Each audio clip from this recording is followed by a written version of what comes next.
I am. That's probably because I've been really busy with classes. Just kidding, I don't go here. I am just a regular adult who's 26 and works at Domino's and came here to fucking tell you some jokes, so strap in. Okay, so like I said, I don't go here. I'm not super familiar with the customs. And I have a couple of questions, the most pressing of which is what the fuck is up with the hokey? Like, who did that? He's a turkey who's also a man who's also gonna fuck your girlfriend better than you. There's just, what was that conversation like? You know, like some guy was like, hey, crazy idea. School mascot, a turkey. And then the other guy was like, no, turkeys aren't scary. And then that one guy was like, a turkey fucked my wife and it was the scariest thing I've ever seen. And the second guy was like, oh, well, okay. Then he's a turkey, but we'll make him fuckable, you know. That'll have the other team fucking quaking like that guy on the oatmeal box. That was a Quaker oatmeal joke. Okay. Like I said, I work at Domino's.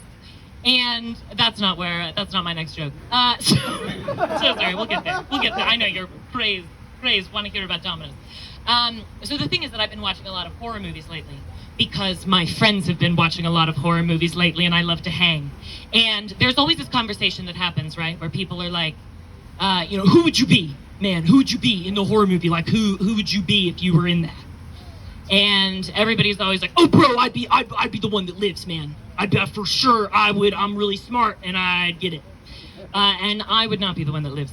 I would like to actually be the one that dies before anyone has to run anywhere. I would like to get out of the cardio because that's the best, you know what I mean? I would get to be around for the part of the movie where everyone's having fun and like having sex and doing drugs in the woods, and then I'm gone before I know anything's wrong. I die and live happily, and that's what I'm going for.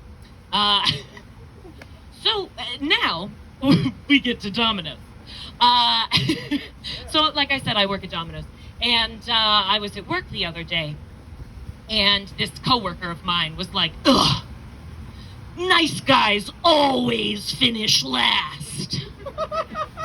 And here's the thing, I'm not gonna say that straight ladies, shout out to you, you don't love some toxic guys, you know? Like, I can't tell you how many times I've been in a conversation with a lady who's like, yeah, my boyfriend made me cry and, told me that I'm really fat, but he put a dish in the sink once, so... It's really, no, we're working on it. So you should work on that, but I don't really think that that's what those men are talking about when they're like, nice guys finish last. I have a couple of questions for these guys. First, have you considered you're ugly? Have you considered that if you look like Danny DeVito and Megan Fox rejects you, that might not be because you weren't mean to her, you know? There might be something else going on. Yeah, just thought about that. So I love boobs, is the thing about me. I always have and I always will.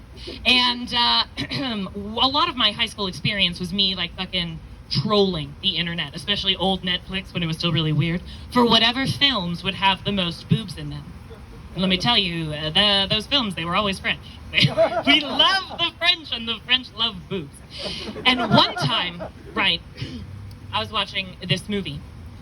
And I'm going to tell you the plot of it now.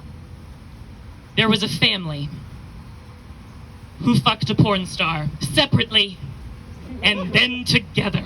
And that was the whole thing. That was the whole movie. It was really long and pointless. But it was really life-changing for me because there was a scene of dun-dun full bush. Upskirt shot. I would like to start this bit by saying I'm very pro-Bush. And so, thank you. Thank you so much. Pro-Bush crowd. Woo! So anyway, back to this lady and the family that's fucking her, separately and then together. She has a full bush, and I found that really inspiring because I, like many 16-year-olds, went through puberty. Not at 16, much before that, but you get the gist. Puberty happened to me, and I was caught in its whims. And along with acne and weird placement of body fat and boobs that started off as just like really long nipples, I began to get pubic hair. It crested over my mons pubis like a little forest that was all mine. And did I water it? No! I shaved it. And let me tell you, when you're 16 years old with one daisy razor and a lot of dreams, things get out of hand fast. And what I didn't know, and I would like to tell you all now, is that, and maybe it's just my vagina, we're all living in our own experience, but my vagina, when it is shaved, looks like the Hulk took 2 boiled Twinkies and just went, and then George O'Keeffe came and sculpted a little rosebud right in the center, just for me. And that wasn't really the look I was going for. I was like, I thought this was going to be a cool, sexy thing. And it was not. But yeah. So, since then, I've been like, that's not for me. But I'm really depressed, so I went to go get waxed the other day for the first time. And did I go to a waxing center? No. I went to the nail salon. And for those of you who don't know, that is a lawless fucking place to get waxed. Especially, this poor lady, I walked up to her and I was like, hey, will you rip out my pubes? And she was like, if I must. And then we went into this back room and, she's fucking doing her job, like, getting that exercise in, and I'm, like, desperately trying not to be like, no! At a certain point, I was like, oh, it sort of hurts. And then she looked at me and she was like, sorry. I was like, no worries. No worries. I've involved you in this, and now we're in it together. Yeah, we did have a little bit of a language barrier, her and I. And so my dream, was that I wanted, if you will, the buffet table itself to be quite clean, but the awning to remain full, so to speak. I wanted my vagina lips hairless, but the visual bush intact. That's not what happened. Instead, she gave me this little landing strip that made my already small vagina look like the runway at Roanoke Airport. And I was like, well, that's happening now. And here's the thing about getting waxed. If it's never happened to you, it's horrific. It's horrific. And if you lead that brave life, I will pray for you sometimes. And here's the thing, though. If you are a man, or anyone, not to make it about men, but if you are anyone who's a man or not, and you tell your girlfriend that you won't go down on her unless she shaves, you're a little bitch. You're a little bitch, and you don't deserve the fountain of eternal juice if you're not willing to whack some weeds to get there. Okay. I thought that was hilarious, but I was like, I don't know. I hate weed whacking.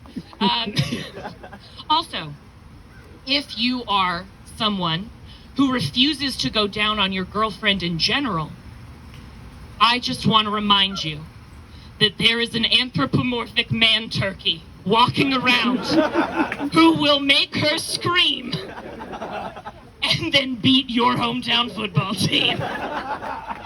Thank you so much, everyone. My name is Kenny.